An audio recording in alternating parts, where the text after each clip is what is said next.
Saudações, queridos e queridas! Está no ar mais um Hinamaru Seleção Japonesa com todas as novidades e informações da melhor seleção da Ásia. Aqui você ouvinte fica por dentro de tudo o que rola no mundo da JFA. Como sempre, vocês estão na companhia de Elias Falas, o Barbudinho Alegria na apresentação.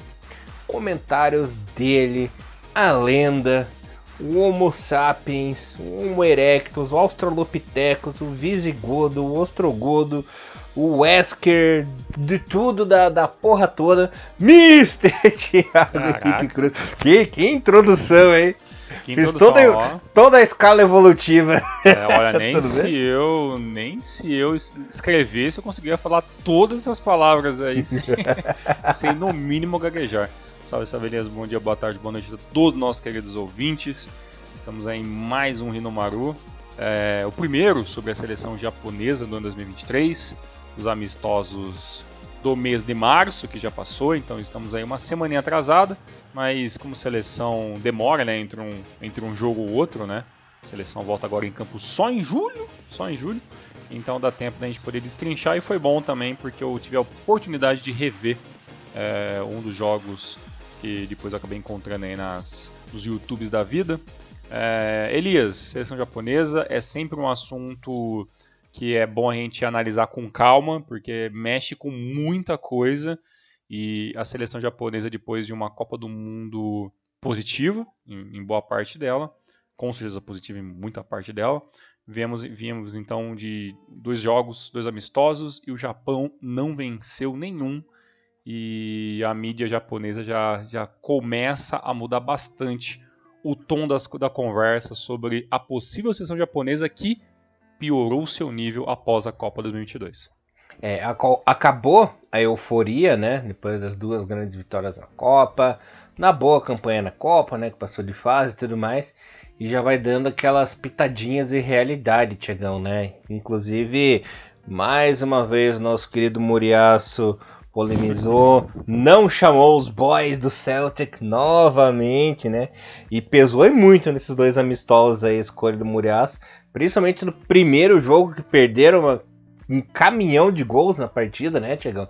Finalizações pífias que, se tivesse um Furuhashi ali no meio da área, já resolvia. Mas enfim, né? Então, já começaram as críticas. Tudo bem que perdeu alguns jogadores por lesão e tudo mais, né? Mas muito aí de que não houve essas vitórias aí. Tá muito na conta do Moriaço, que não convocou bem, né? Tudo bem que o time veio com não dá nem pra dizer que foi uma ressaquinha, né? Porque a Copa do Mundo foi lá em dezembro, foi no fim de março, os amistosos, mas era um climinha meio de festerê, né? Não tava, tinha alguns jogadores que a gente via nitidamente que não estavam 100% ali na sua eficiência, né, Tiagão? Tá meio assim, é amistoso, vou tirar um pouco o pé, tô preocupado ali com o meu time na temporada europeia e tudo mais, né? Essas coisas acabam contando, principalmente agora que é fim de temporada, que alguns times que o pessoal joga lá, os japoneses jogam, estão meio enforcados nas competições, né, Tiagão? Então, resolveram se poupar um pouquinho. Mas também não é desculpa, né? Isso é verdade. É claro que essa questão da seleção, como volta, como que é esse amistoso, como que a mídia japonesa fala sobre isso, né? Tudo isso é muito à flor da pele. Foi uma convocação que trouxe algumas novidades, alguns jogadores que começaram bem a temporada, alguns outros que fizeram uma temporada passada extremamente positiva, né? Por exemplo, a convocação do Nishimura, né? O Nishimura importantíssimo, né? Em toda a temporada 2022 para a equipe do Marinos. Então, o que acontece, né, nesses jogos da seleção é que, bem provavelmente, que a mídia local esperava pelo menos que o Japão viesse com 2 vitórias, né, ou pelo menos com uma vitória e um empate. Pelo menos uma, né? Então, quando, né, essa vitória não vem, é claro que a mídia japonesa, que é muito imediatista, tal, eu não sei se todos os ouvintes têm o costume de dar uma procuradinha assim nas informações, mas eu até indico vocês dar uma olhadinha tipo no Japan Times, né? Principalmente esse é o que eu mais leio, mas o próprio site da JFA, quando ele tem notas ali de jornalistas, ou vocês procuram no próprio Twitter, tal, que tem muito jornalista do Japão, ou que estão no Japão escrevendo em inglês, e todos têm muito o mesmo tom, assim, né, que quando a seleção japonesa dá alguns tropeços que ninguém imaginava que daria esses tropeços, é claro que essa mídia ela vai descer um pouco a lenha, e muito dessa lenha que foi descida tem lá, assim, o seu fundo de verdade. Não estou nem dizendo que está errado. Eu acho que a mídia japonesa, quando ela é muito condescendente, assim, com o que está acontecendo com as suas equipes, ela não ajuda muito, né? Mas quando ela está batendo mais, quando ela está pegando um pouco mais o pé, ainda é onde eu acho que as coisas, pelo menos, tendem a mudança, né? Foi essa própria mídia que bateu muito no Moriyasu, por exemplo, por não convocar o Mitoma antes, né? E agora o Mitoma vem e já entra como titular. Então, assim, isso influencia pro bem e pro mal, mas muito mais pro bem dentro do futebol japonês em si. E a questão de jogadores do Celtic, né? Que é até uma pauta que eu sou bem sincero, eu acho que é uma pauta que até o Elias ele defende muito mais do que eu. Como, por exemplo, os boys do Celtic, pra mim, é só o Hatate e o Furuhashi. Assim, eu nem acho que até onde o Daisen Maeda pode ajudar muito a seleção, pelo menos dos três ali, é o jogador que eu sinceramente acho que ele vai ter que, se ele quiser realmente tiver um futuro com a seleção, ele vai ter que matar um leão por dia, né? Porque é uma posição. Vai ter que matar um Asano por dia, né? Porque esse aí tem vaga cativa. Exatamente, tem a questão do Asano, e aí quando a gente fala de Asano, a gente entra numa problemática que o Moriyasu, ele se manteve, e na primeira vez da história, né, isso é muito interessante a gente pontuar, que é a primeira vez na história que a seleção japonesa vai continuar com o mesmo treinador após uma Copa do Mundo. Então a gente pode ter pela primeira vez o mesmo treinador em 2 Copas do Mundo diferentes pela seleção japonesa, e acredito que vai ser isso que vai acontecer mesmo, a não ser que aconteça uma catástrofe. Não vejo outro. Uma catástrofe no meio desse caminho, assim, aconteceu um negócio muito fora da curva, mas o normal é que realmente a gente vai ter o mesmo treinador em 2 ciclos diferentes, e isso, claro, gera um engajamento, gera uma conversa. Aqui no Brasil, eu acho com certeza que a maioria das pessoas é contra a continuidade do Moriyasu. A última live que a gente fez no ano passado, após a Copa do Mundo, me ajuda a ter um pouco esse tom, que a galera não é muito fã do Moriyasu, e as críticas, que muitas delas têm lá, assim, a sua verdade, elas são muito iguais, assim, né? Que fracassou no objetivo de passar para as quartas de final, né, que foi uma seleção que falhou muito na questão de organização em alguns momentos, que foi uma equipe que venceu equipes gigantes, mas quando precisou, né, crescer e se impor contra uma seleção da Croácia que não era um bicho-papão, era uma seleção já até mais enfraquecida que todas as outras, o Japão vai lá e perde.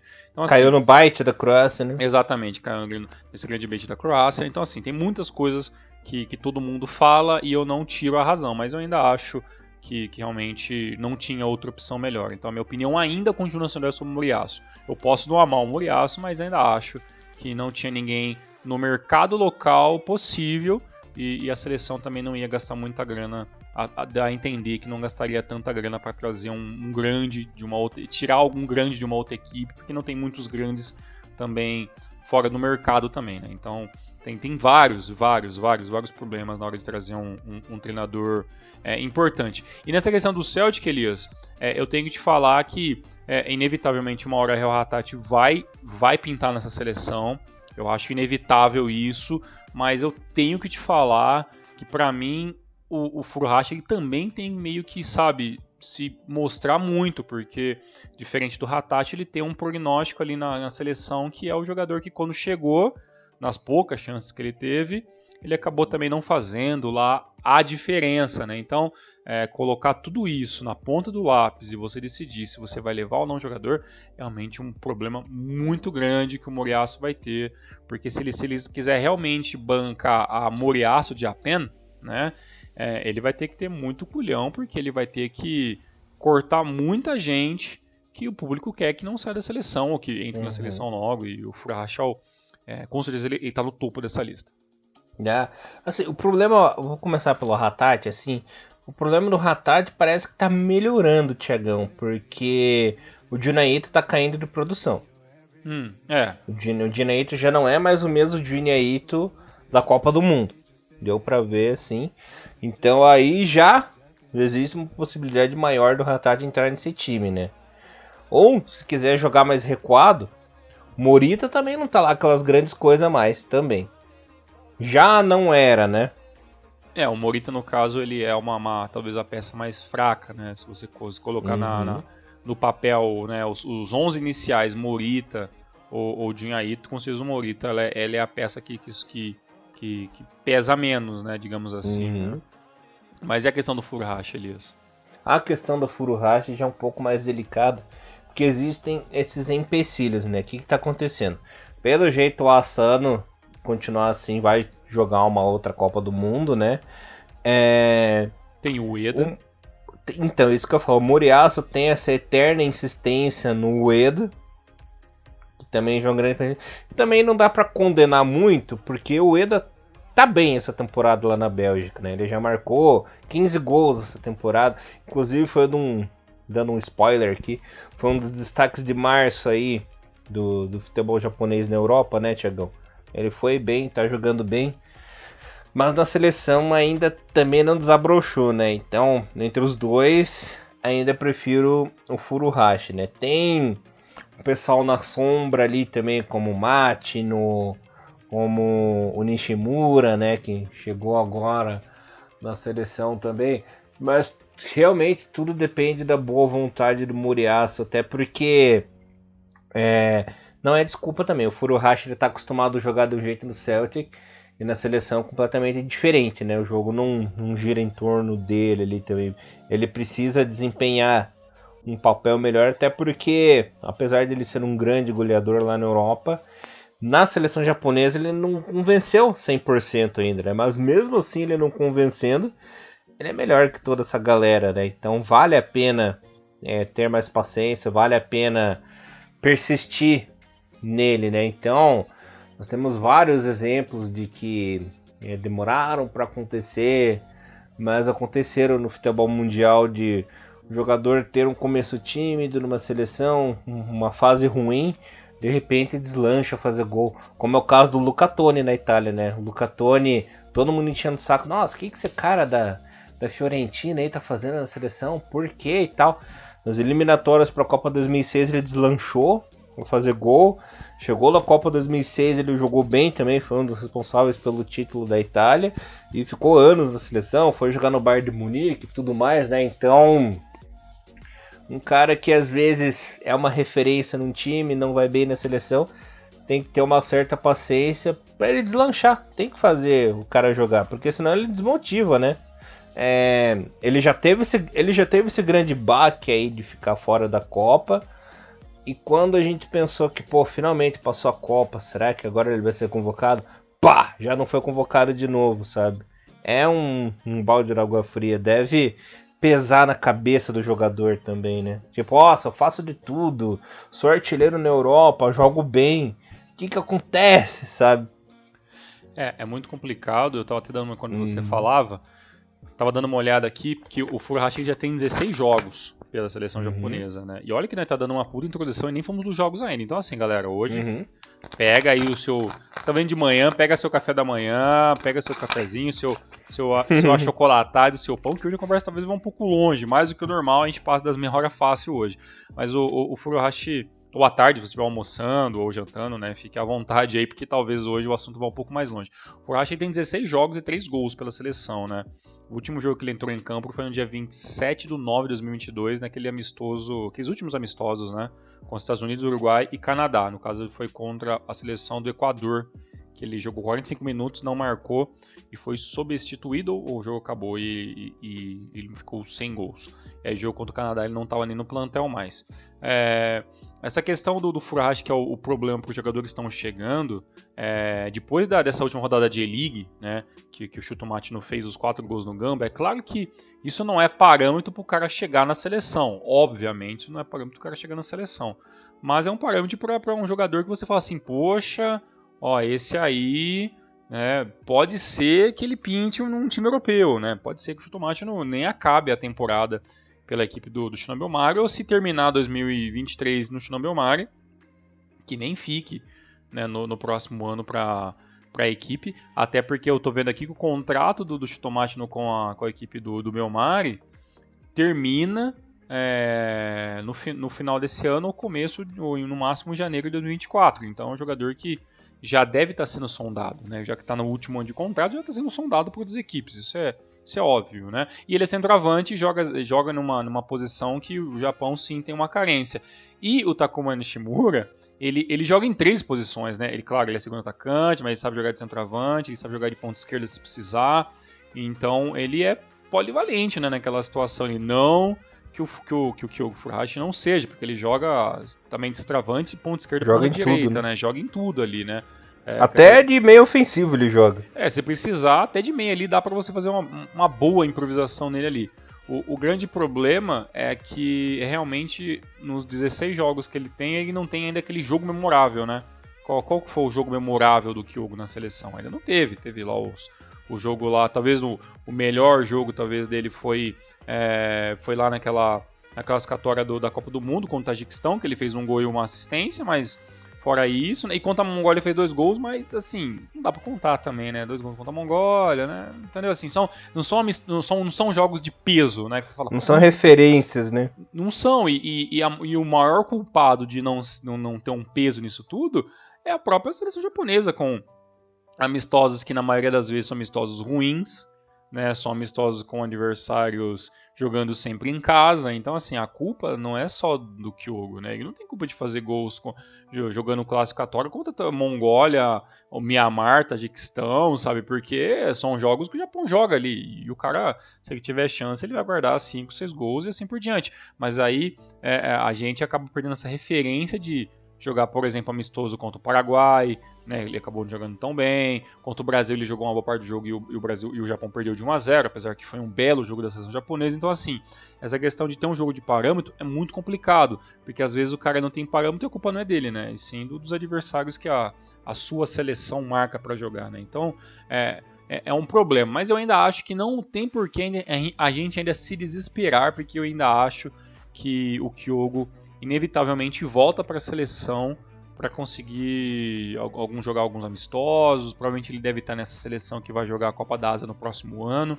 Então a questão né, o Kyogo infelizmente já mostrou isso várias vezes, o Moriyasu, que ele não é a peça principal para essa seleção dele, né? Então ele vai ter que tirar, né, literalmente vai ter que tirar a vaga de alguém para estar nessa seleção. Essa é a grande verdade, né? Porque não dá para dizer também que o Ueda é uma unanimidade da seleção, ele não uma unanimidade no quesito ser um jogador de 24 anos que tem todo ainda um futuro pela frente também para se aprimorar como jogador.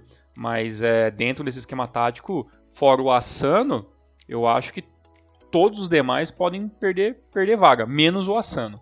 Então eu acho que tem ainda 3 vagas, né? Vamos supor que a seleção sempre convoque 4 atacantes, sendo eles ponta direita, né? Ponta esquerda ou segundo atacante e centroavante. O Japão sempre leva entre 2 centroavantes e 2 jogadores que joguem mais de uma posição.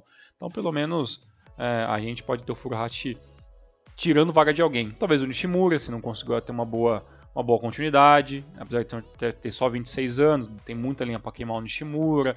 Pode ser que o Chutomachino demore para engrenar, então não seja um jogador para se pensar pós-Copa da Ásia, e aí o Furuhashi pode entrar nesse quesito. Então, assim, tem muita lenha para queimar, ou até mesmo uma lesão, né? Por exemplo, uma hora um Doan se machuca, um Kubo se machuca, e eu ainda acho que como um substituto o Furuhashi pode pintar por aí. Mas a gente está aqui conversando 10 minutos e a gente não chega a nenhuma conclusão, porque realmente não é fácil concluir isso, né?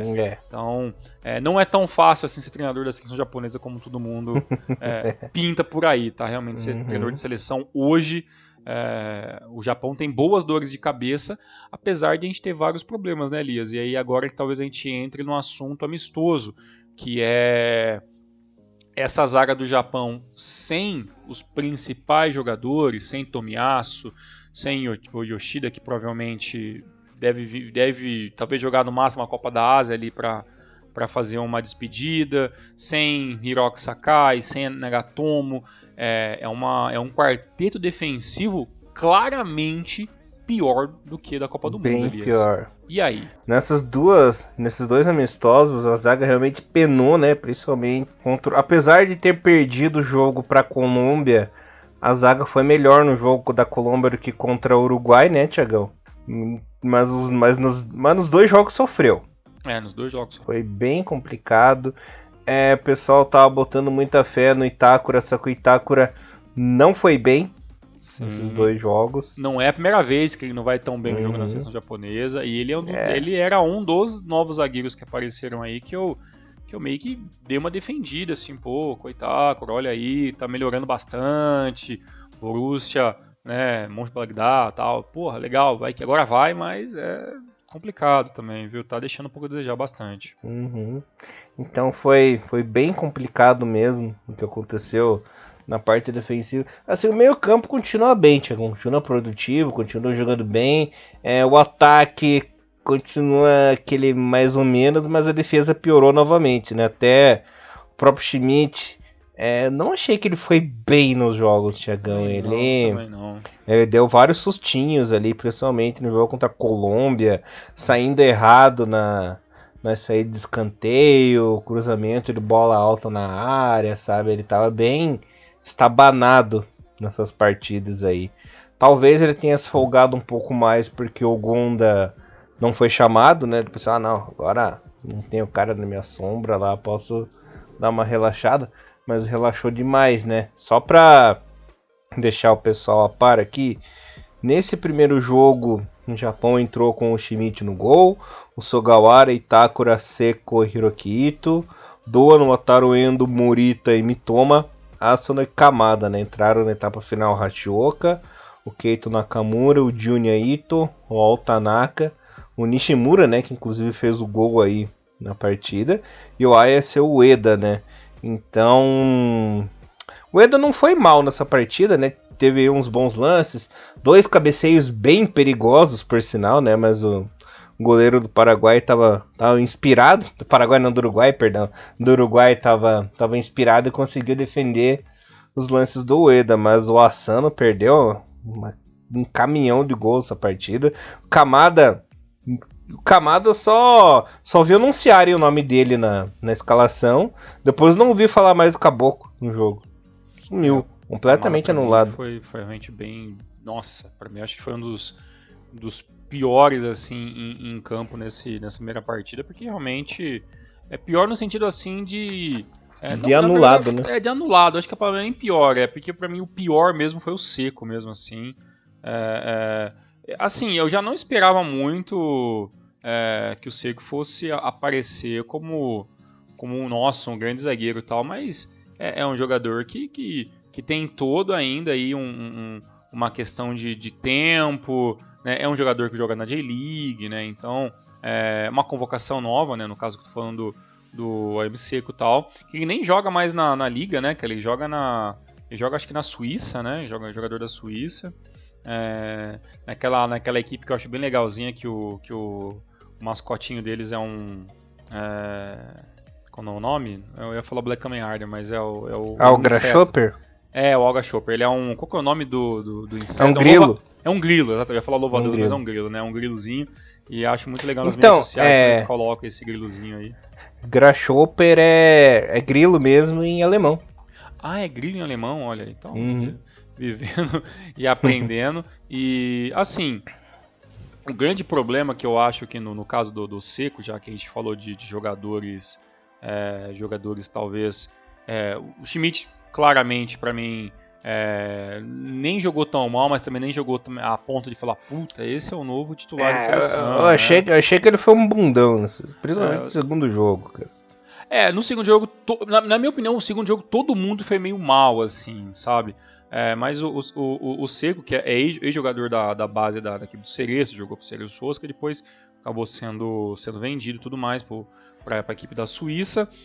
Acho que se ele não voltar para a seleção, não sei se eu vou sentir muita saudade, porque os lances ali, até no gol do Valverde, né, que foi o gol do empate, o primeiro gol do jogo contra a seleção do Uruguai, o Valverde ele dá a finalização, a bola vem, né, espirrada, ele dá a finalização bonita, né, pegando ali meio de lá na bola, a bola espirra no travessão, e ele tem todo o espaço de avançar e dar a cabeçada para pegar no rebote e marcar, né, e nesse meio tanto tava ali o Itácora, né, que até tava tentando marcar alguém ali, mas o Seco realmente era um jogador que o Seco tinha a obrigação de estar marcando, e ele, né, fica, nossa, travessão, aconteceu, né, só que, por mais isso ser uma crítica, é que é muito mais fácil a gente falar, né, porque se você vê o lance na velocidade normal, o tempo de reação do Valverde é muito rápido, né, porque ele dá a finalização, bola na travessão, ele já está se adiantando, né, quando todo mundo está ali olhando, então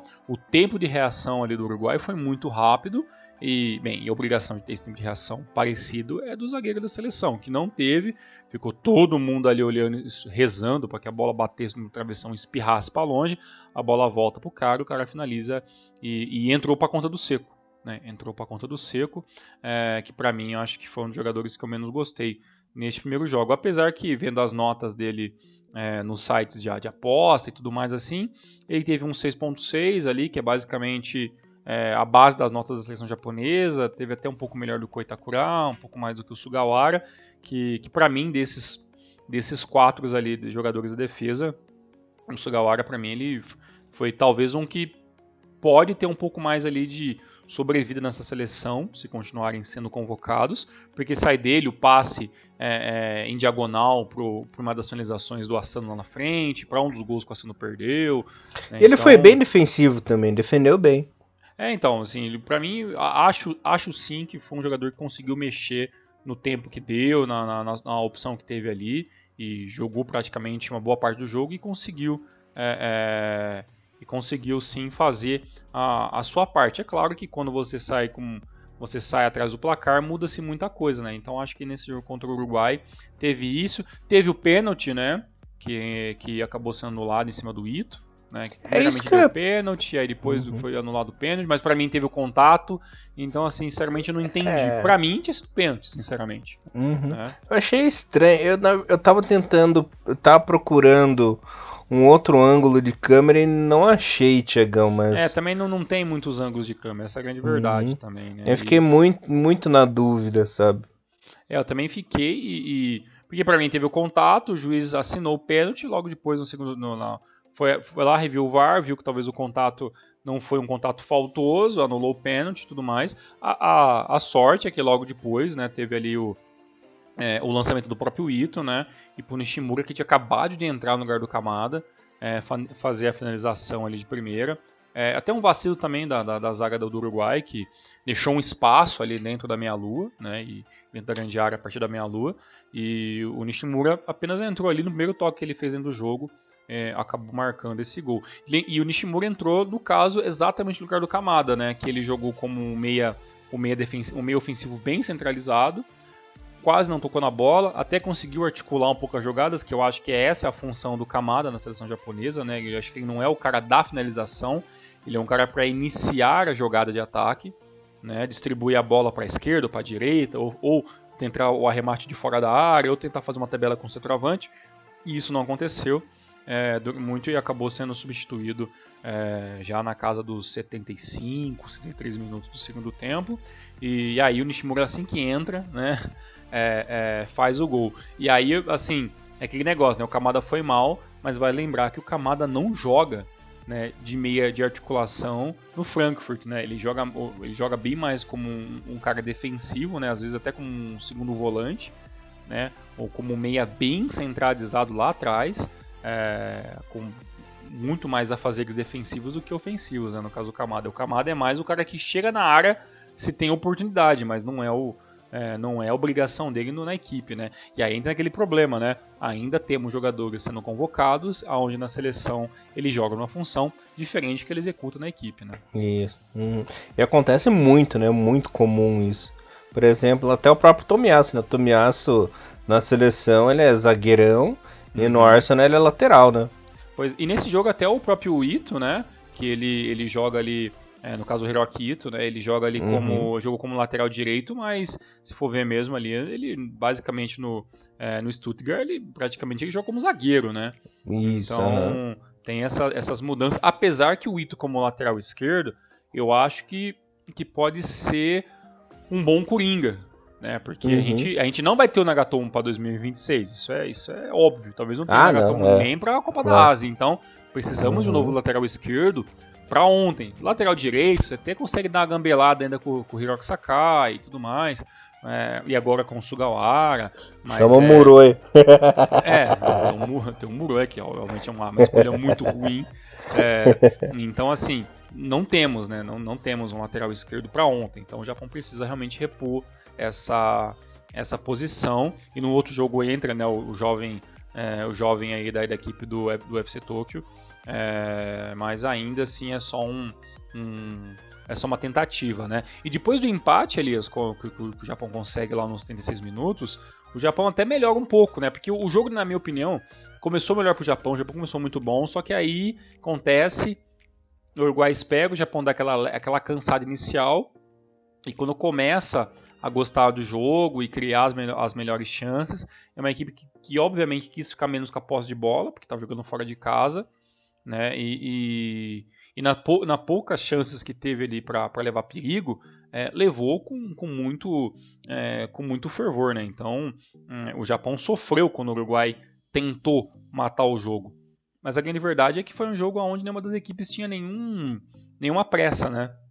Então o primeiro tempo teve um começo legal, depois ficou bem morninho a metade final do primeiro tempo, aí começa o segundo tempo um pouco morno, aí aos poucos vai acelerando, né? E aí o final do jogo fica um pouco mais emocionante, principalmente depois do gol do empate do Japão. E ainda o Japão até teve ali algumas chances ali no final do jogo, o Uruguai também teve as chances de ampliar com mais bolas chutadas no travessão, mas basicamente 1-1 pareceu estar de bom tamanho, né, para as duas equipes ali, e o jogo acabou ficando por isso mesmo, né? Tá ótimo, né?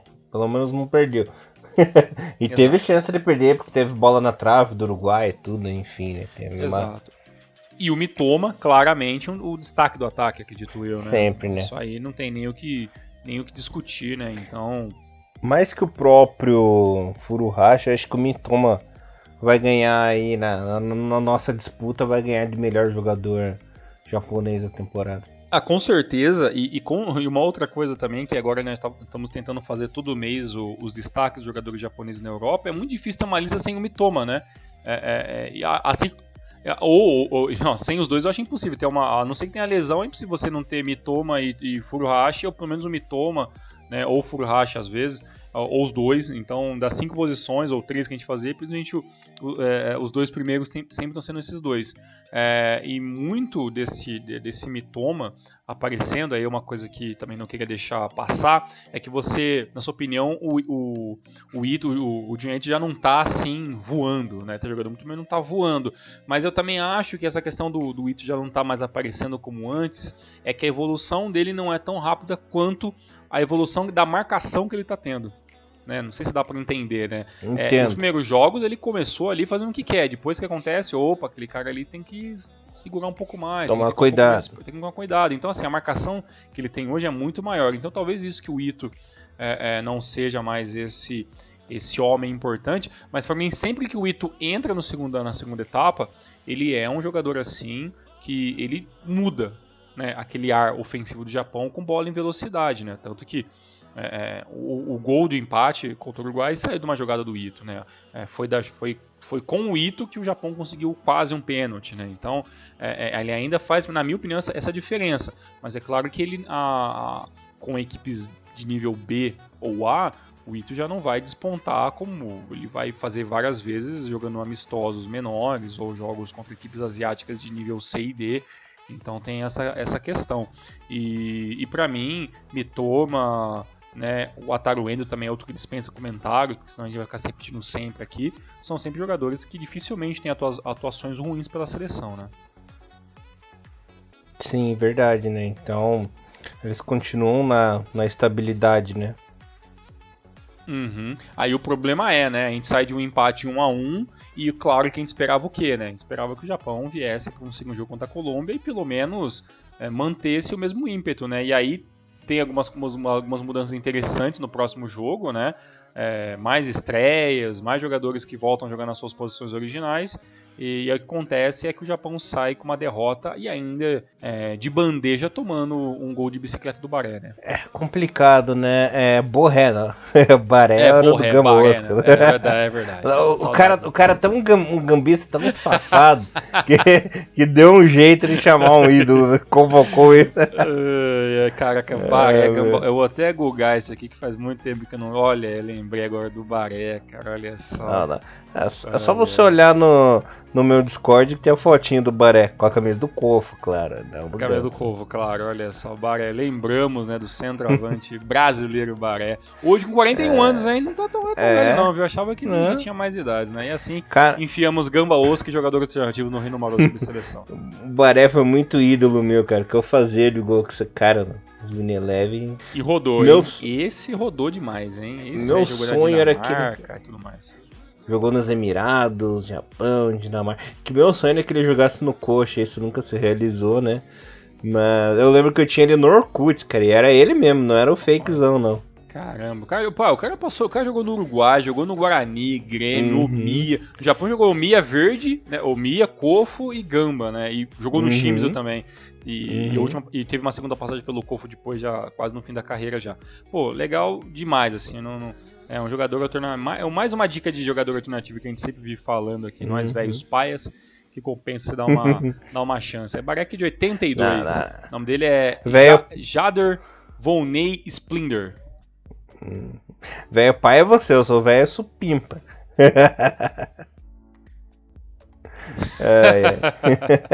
Tá certo. O que eu ia te falar? Duas coisas que eu mergulho no Orkut, cara. Falando em velhice. Que eu era amigo de verdade mesmo, não era fake nem nada, do Baré e do Marquinhos Cambalhota. Marquinhos Cambalhota também tem no meu Orkut. No meu Orkut não, no meu Facebook tem, velho. Marquinhos Cambalhota. Eu também, né? Ele mostra ali os seus gols de bicicleta jogando futebol de areia. Eu acho que ele joga futebol de areia, jogou um tempo, uma coisa assim. Isso. Então, algum momento eu cheguei a ver isso aí do Marquinhos Cambalhota. No Orkut ele tinha mania de ficar postando os vídeos dos carros dele, né? Ele tinha uma Ferrari, sei lá que diabo. Né? Tava ele nos carros lá, uma Ferrari vermelha, né? Coisa boa, viu só? Aqui é informação pra tudo aqui. Mas valia a pena ele jogar bem, merecia ter a Ferrari dele. Nesse jogo aí do Japão, Thiagão, a escalação foi Shimichi, Sugawara, Itakura, Hiroki Ito na zaga dessa vez, e o Kashifi, né? Uma coisa que eu queria comentar com vocês, que eu fiquei devendo na live que a gente fez ali dos joguinhos do Play 5, eu fiquei devendo sobre a ascendência do Kashifi, né? O pai dele é de Gana e a mãe é japonesa.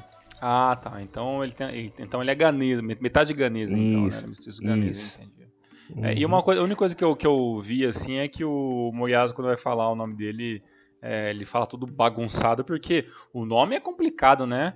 Kashifi Banageda, é isso?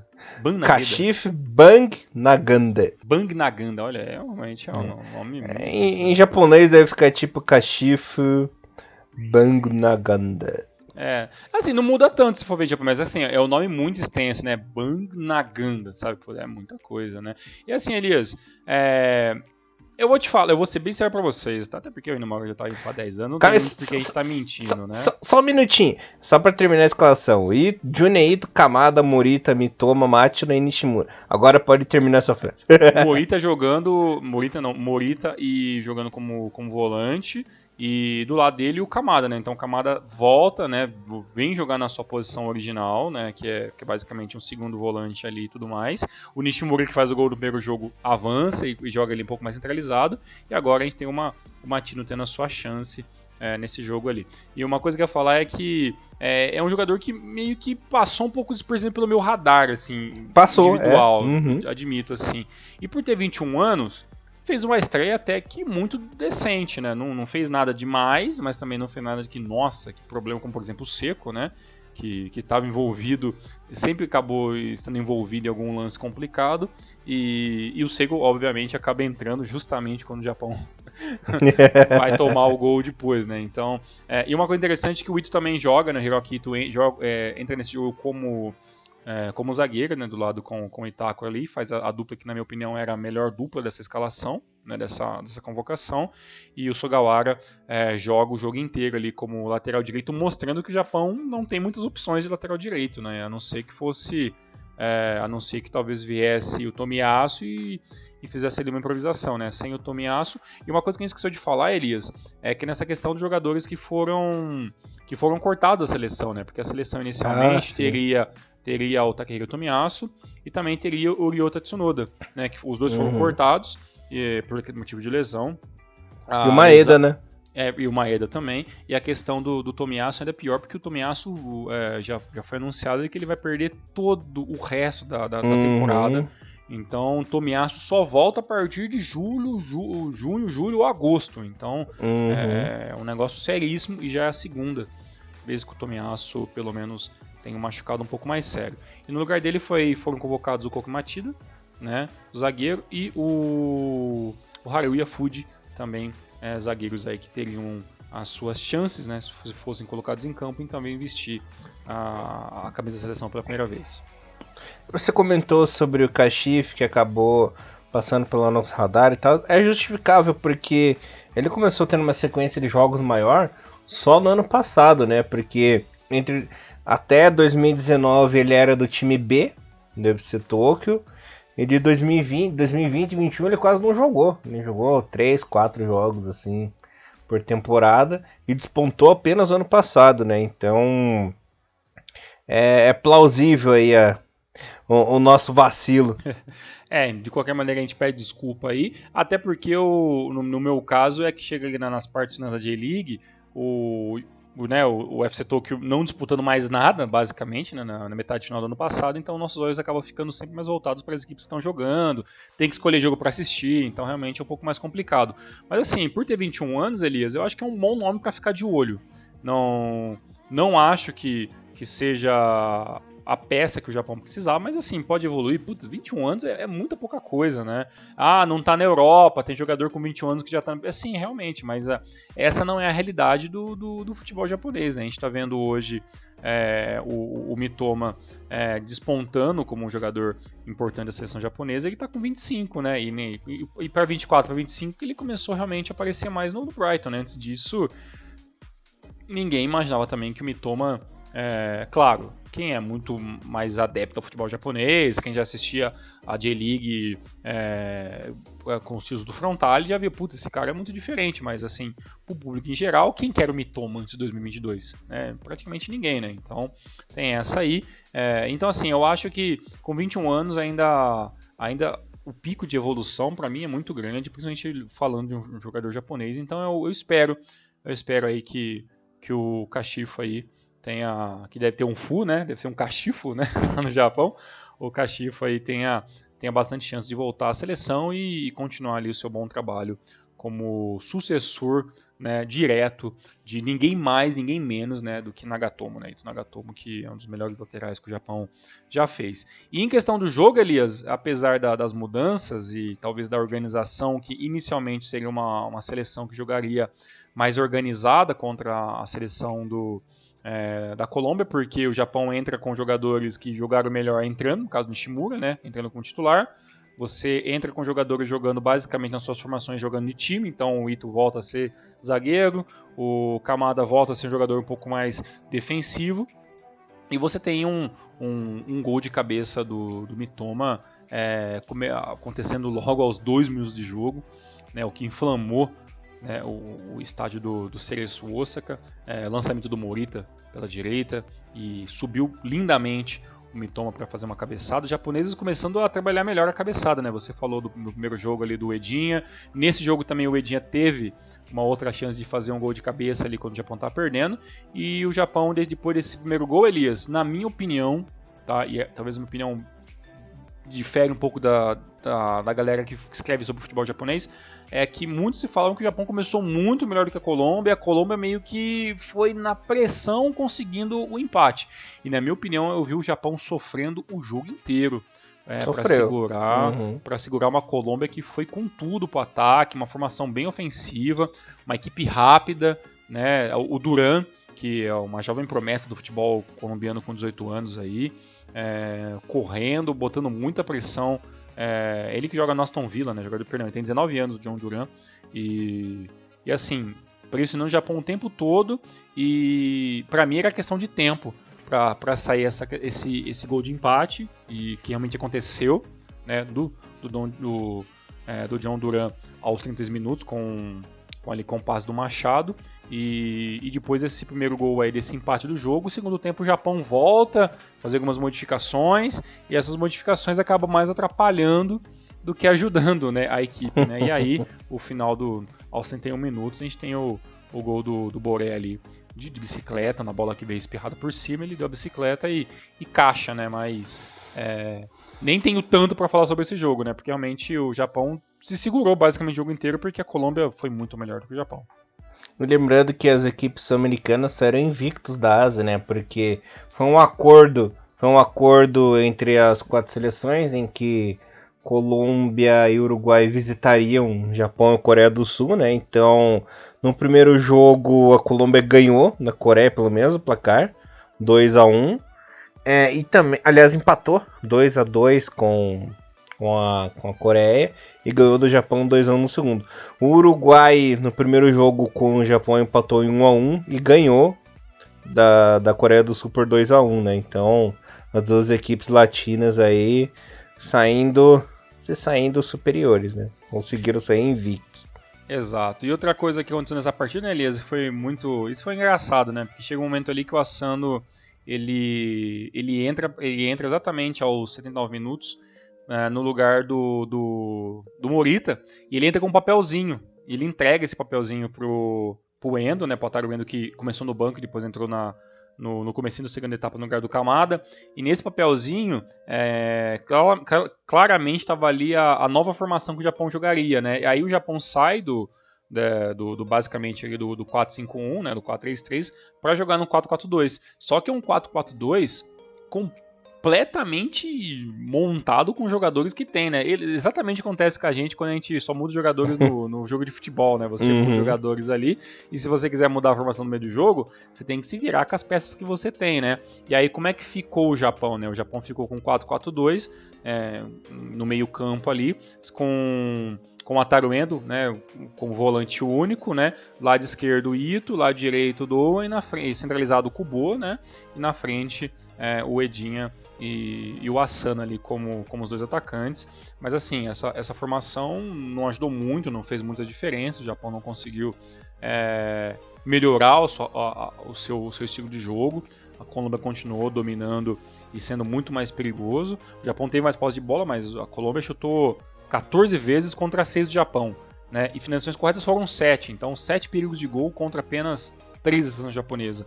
E o último foi a cabeçada ali do Edinha, que a bola veio subindo, ele conseguiu a cabeçada muito bem, e o goleirão da seleção colombiana o Vargas ali fez uma defesaça ali no chão ali, e o que seria talvez o gol de empate. Aí, claro, a Colômbia cansou, também trocou jogadores, o joguinho ficou um pouco mais nivelado, mas para mim a seleção japonesa penou e poderia claramente sair desse jogo, sair do estádio de Osaka tomando um 4-2 ali, um 5-2, porque realmente o poder ofensivo colombiano foi muito, muito maior do que o japonês, e para mim tá aí o problema, né, Elias? O Japão começa a ganhar o jogo e não consegue manter, né, no primeiro tempo essa vantagem, e aí é claro, né, no segundo tempo vira amistoso, muitas trocas também voltadas também para fazer os jogadores rodar, né, para ter uma rodagem no elenco, você fazer testes, e aí o esquema tático eu acho que vai meio por água abaixo, né, Elias? Aí já no fim do jogo, querendo buscar o resultado, já como é que dá pra dizer, desfigura muito, né, Tiagão? Aí tem que apelar, mesmo jogadores meio deslocados das posições ali, tem que apelar para tentar conseguir alguma coisa e não deu. Foi bem feia a disposição tática no fim ali. Exato. E diferentemente do primeiro jogo, né, que no estádio, no Kokuritsu ali, né, o Japão fez uma belíssima apresentação do público, 61 mil pessoas, fogos, lindíssimo, né, o novo estádio nacional de Tóquio, né, o Kokuritsu. E aí quando vai jogar o segundo jogo no Yokodo, né, Sakura Stadium, no estádio reformado da equipe do Cereço, 20 mil pessoas. Então a diferença ficou um pouco grande, né, de um jogo para outro, apesar que bem provavelmente que depois do empate no primeiro jogo, talvez a galera meio que deu ali uma baixada de bola, apesar que o estádio da equipe do Cereço é menor, obviamente, que o Kokuritsu, né? Tem acho que 25, 26 mil espectadores, mas eu imaginava que pelo menos a gente teria estádio cheio, né? E ficou ali alguns buraquinhos de pelo menos umas 4,5 ali de estádios de cadeiras vazias no estádio.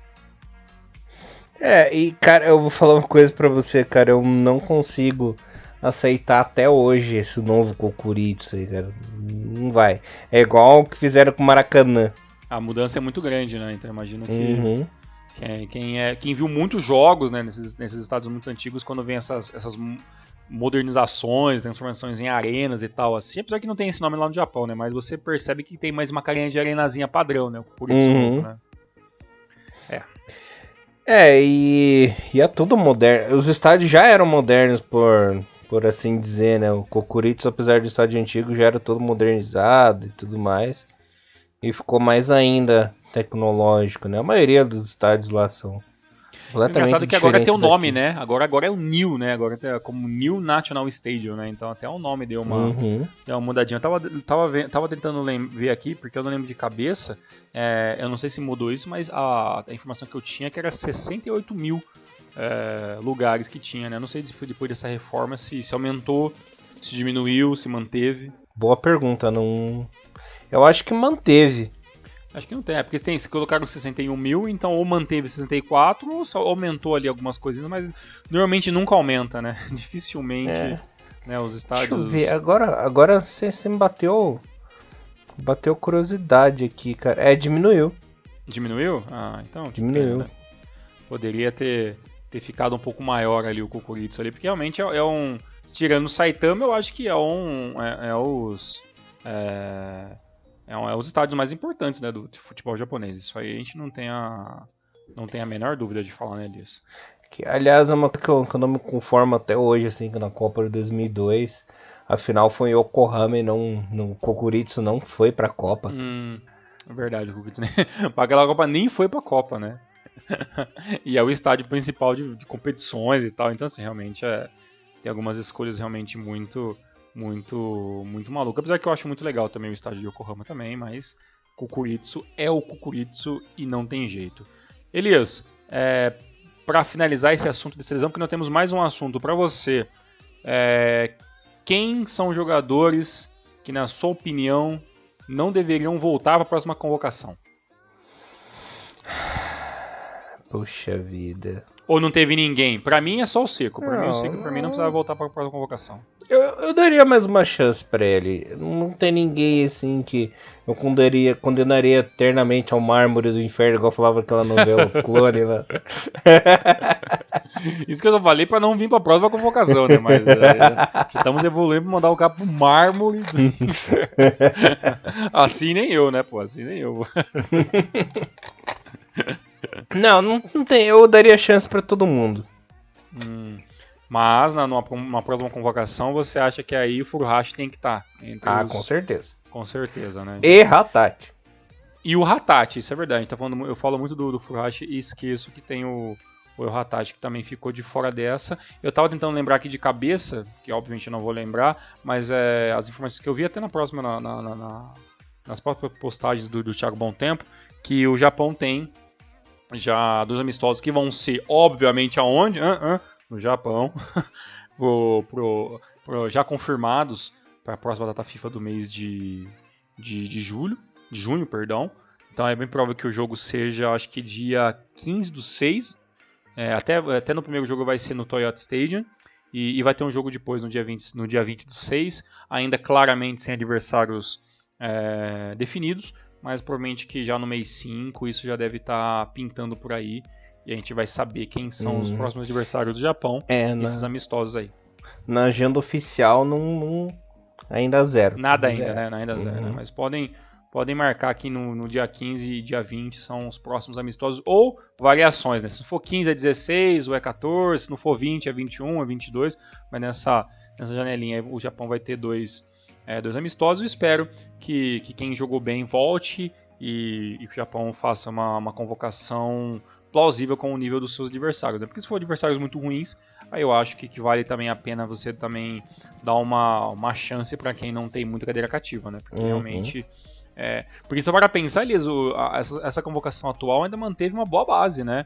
Tirando ali os mais antigos, basicamente todo mundo voltou para essa convocação, tirando um nome ou outro. Eles estão pensando muito na Copa da Ásia, né? Que era para ser em julho, né? E foi jogado para janeiro ou fevereiro do ano que vem, né? Pois é, né? Mais uma vez a polêmica da Copa da Ásia. Isso que eu não entendo, cara. Se a China... Eu vou falar Posso fazer um desabafo agora? Não, fica à vontade.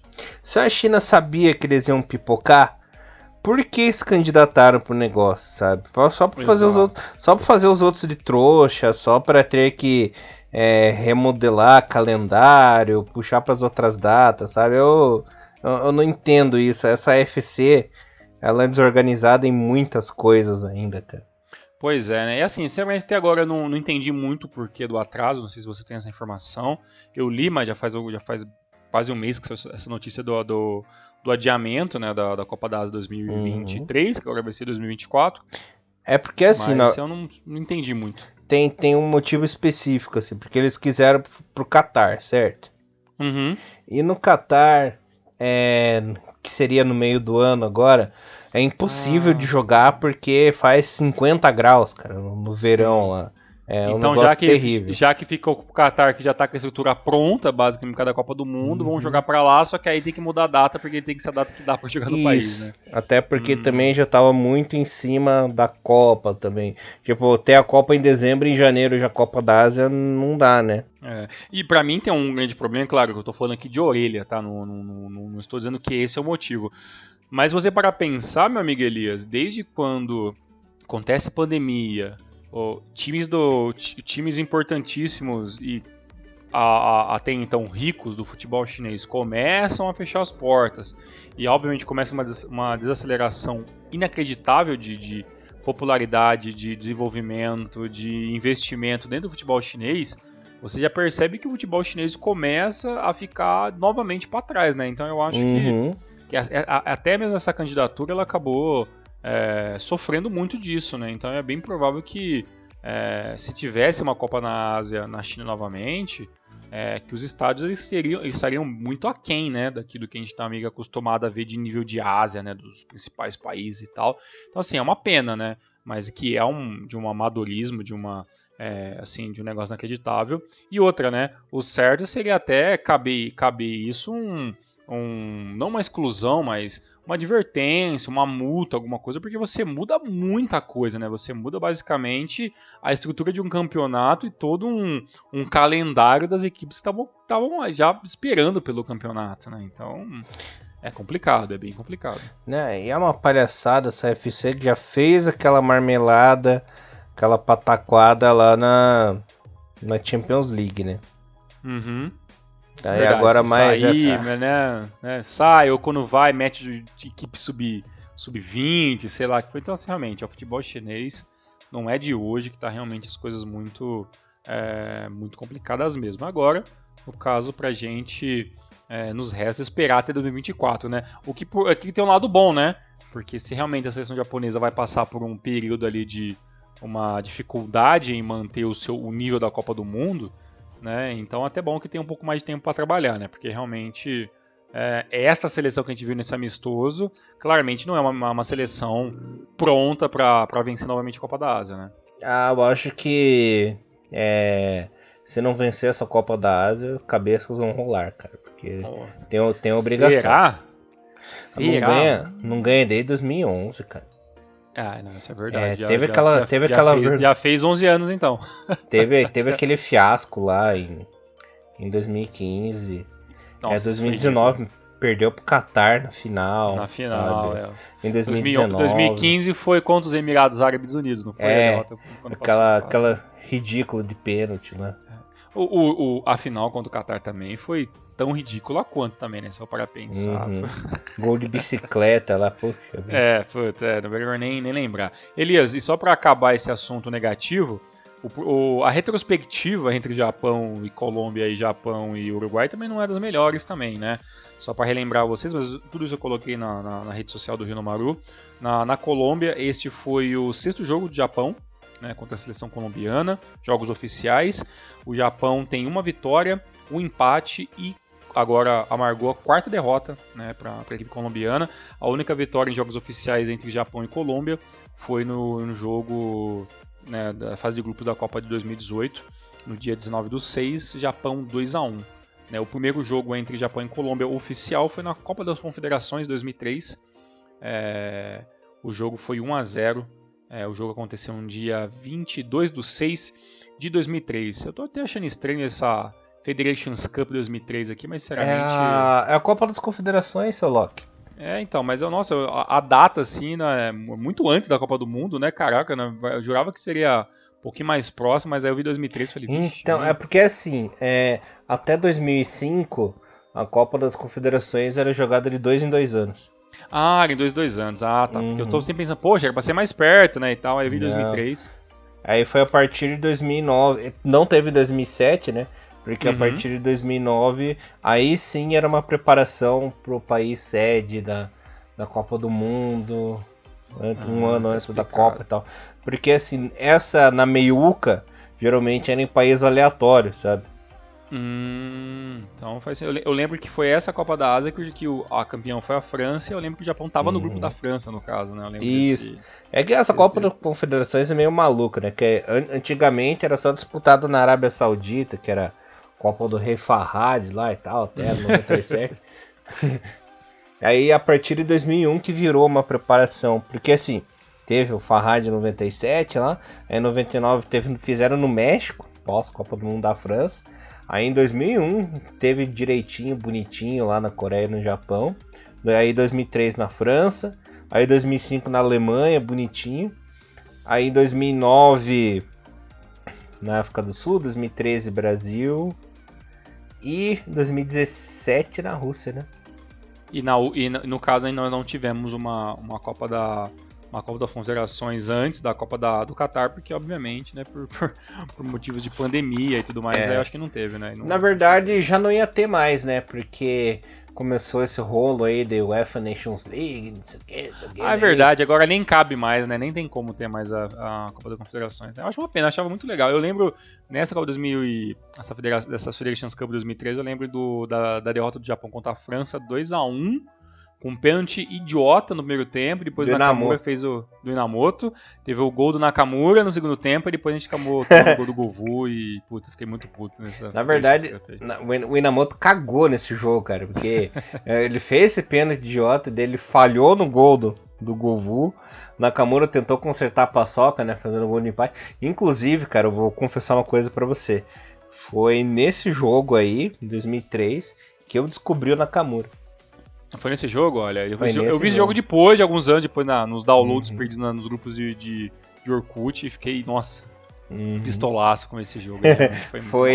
Foi aí que eu fiquei fã do Nakamura, cara, do golaço de falta. Aí teve o drible da roladinha na bola lá e tal, né? Sim. Okubou como centroavante. Cara, esse aí foi o ataque mais aleatório do Japão até hoje, né? Takahara e Okubo ali na frente. Aí eu lembro que no segundo tempo entrou o Nagai, se não me engano. Cara, só jogador doido só, cara. O Gazawara, Kokinaka. Olha, era uma sessão muito legal de ver, mas realmente tinha umas invenções sempre no ataque, né? No ataque sempre tinha as invenções diferentes. E na lateral direita, Bubu Yamada. Bubu Yamada, com certeza. Sempre ele, o homem. Elias, e só para as nossas informações sobre o retrospecto do Japão contra a seleção do Uruguai É um pouco melhor, digamos assim, porque o Japão, desde quando o Moriyasu assumiu a seleção, o Japão, digamos que não perdeu mais, né? Porque em 2018 venceu 4-3, um amistoso, jogaço. Depois teve o empate em 2-2 na Copa América 2019, até que o Japão pôde até vencer essa partida, né? E depois hoje teve o empate, mas o retrospecto em geral, né, de Japão e Uruguai, no total são 3, 4, 5, 6, 7, 8, 9, então já são 9 partidas, com 4 vitórias da seleção uruguaia, 2 do Japão, a primeira sendo em 96, e o primeiro jogo entre as duas equipes foi na Kirin Cup de 85, Uruguai 4, Japão 1. Em 96 o Japão venceu por 5-3. Depois a gente veio de uma sequência de empate e 3 derrotas consecutivas até a vitória do Japão em 2018. Então a seleção japonesa contra essas duas equipes é freguês, né? Não tem outra palavra. O Japão é freguês de Uruguai e Colômbia. E eu não imaginava que era tão freguês assim da Colômbia. Viu? Do Uruguai eu lembrava que tinha um retrospecto pouquinho de dar um pouco de dor de cabeça, mas contra o Uruguai, o jogo para mim da Copa de 2014 assim, é um jogo medonho que eu tenho medo de assistir até hoje, Elias. Tudo bem que teve aquele respiro ali do casaque. Aliás, a Copa de 2014 inteira, né? Eu confesso pra você 2014 que eu não assisti. Eu só assisti. Você não reviu? Não. Eu revi. Esses dias eu revi aquele amistoso contra a Costa Rica, que foi bem legal, né?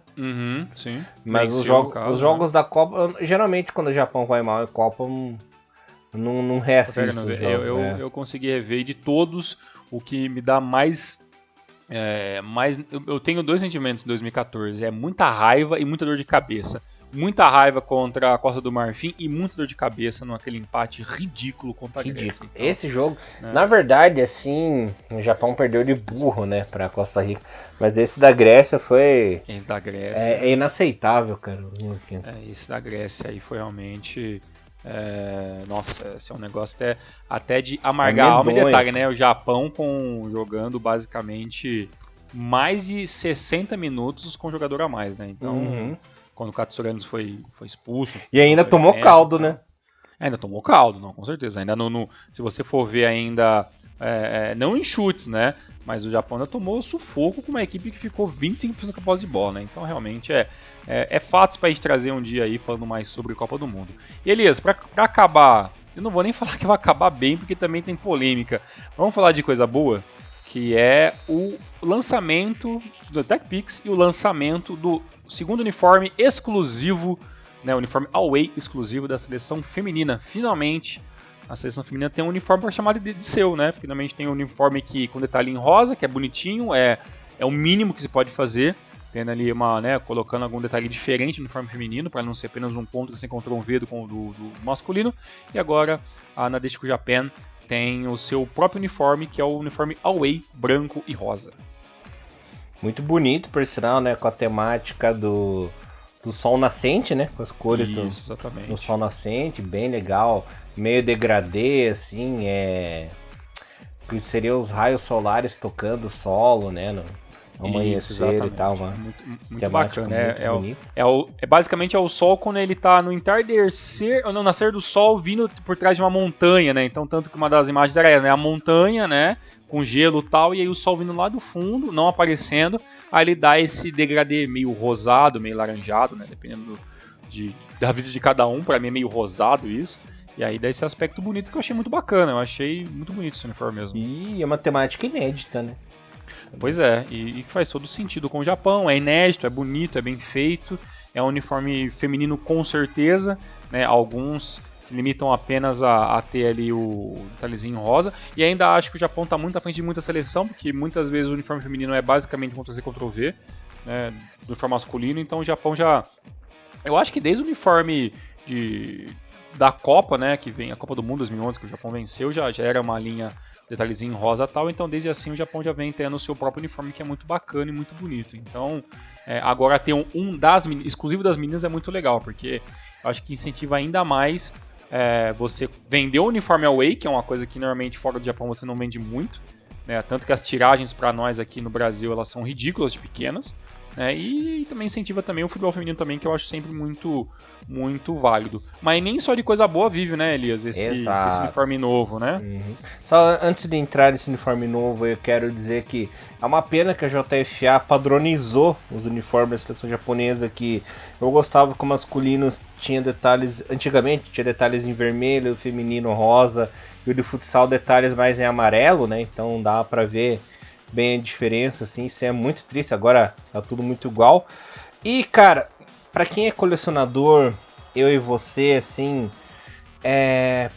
o mercado brasileiro, ele realmente ele tá anos-luz do mercado japonês, anos-luz do mercado europeu. Eu digo o seguinte, por quê? O que acontece? Até chegou a vir pro Brasil, esse uniforme, inclusive já está disponível aí no site da Adidas e nos marketplaces aí, até chegou a vir esse uniforme feminino pra cá, né, certo? Sim, mas aí é que a gente vê a diferença do marketing. O brasileiro que se orgulha tanto de ser um país aberto, de vanguarda, que aceita todos os tipos e gostos e tudo mais, aí a gente vê que realmente o Brasil tá há anos-luz nessa parte de marketing e comércio, né? O que acontece? Veio o uniforme, mas só veio o modelo de corte feminino. Então, meu pai amado. para um país que fica batendo na tecla que tem que valorizar os esportes femininos, tem que valorizar as meninas no futebol e tudo mais, o que os caras me fazem? Pegam e tragam, não só do Japão, pegam e trazem todos os modelos do futebol feminino com cortes femininos, sabe? Aí fica então mais nichado. Né? Não dá pra nós usar, né? Fica mais nichado o mercado ainda. Copa do Mundo, você pode ver, sempre que vem do futebol masculino, vem a camisa masculina, a unissex, né, no caso, e o modelo feminino, né? E agora com a Copa do Mundo veio só o feminino. É um tiro no pé, assim. Eles que querem, o pessoal que quer difundir, acho certíssimo, super válido, legal que tragam o futebol feminino para cá, inclusive vai ter transmissões e tudo mais, vai ter todo um carinho. Aliás, a Panini tá de parabéns também, que tá trazendo novamente o álbum oficial da Copa do Mundo, né? Inclusive esse mês já vai começar a ser comercializado nas bancas, né, da Copa do Mundo Feminina, mas novamente acontece esse tiro no pé. E para quem é colecionador, tipo eu e o Thiagão, que somos caras altos, somos caras grandes, né? Como é que a gente vai usar? Como é que vai usar uma camisa de corte feminino? E você vê a diferença do carinho, por exemplo, lá no Japão. Tá lá, na primeira página do site da Adidas, a camisa nova e tal, com todos os modelos do corte unissex, né, para masculino, com o corte feminino, modelo jogador, modelo tudo para todo mundo, sabe? Você entra lá no site da Adidas Alemanha, da Europa, tem de todo mundo igual, certo? Não sei como é que tá essa distribuição nos uniformes da seleção brasileira. Isso aí eu não cheguei a pesquisar com a Nike lá e tudo mais. Mas na Adidas tem essa limitação de que todas as camisas das seleções da Copa do Mundo feminina esse ano vieram no corte feminino. Aí fica difícil, né, Adidas? Me ajude a te ajudar, né? Inclusive, só completando minha linha de raciocínio aqui, como muita gente sabe, eu coleciono os tênis All-Star, né? Converse All-Star. E para você achar modelos na cor roxo, lilás, rosa, que em tese são tênis femininos, sabe? Que o pessoal julga como feminino. Pra achar tamanho, eu calço 44, né? 43, 44. Pra achar nesse tamanho, eu tenho que fazer garimpos extremos. é bizarro. Não vai achar. Né? Nossa, eu tenho que mapear a internet toda pra achar consigo, mas demoro, né? Então, para um país que se diz tão aberto às possibilidades, o Brasil é muito limitado, muito provinciano ainda nessa parte de união, sabe? É complicado. É muito complicado. Fica tá aí muito meu desabafo, galera. Eu precisava falar isso. Tava entalado na minha garganta. Porque eu não me conformo, cara. Além de ter uma tiragem menor, fica muito difícil de você poder fazer as pessoas comprarem, né? Porque, assim, tudo bem, as meninas têm que comprar, é o público inicial, mas acho que também não faria mal nenhum, né? Trazer também o corte unissex, porque aí o cara que quer comprar, o menino que quer comprar para usar na seleção, pô, tem pessoas gabaritadíssimas falando sobre futebol feminino, né, em português. Né, eu sempre cito, sempre que possível, o Plínio Lima, né, da Rádio Mirai, para mim é um dos caras que mais incentivadores do futebol feminino. O Thiago Bom Tempo também sempre dá um espaço muito grande para o futebol feminino no blog do Futebol do Japão, posta ali os jogos e tal.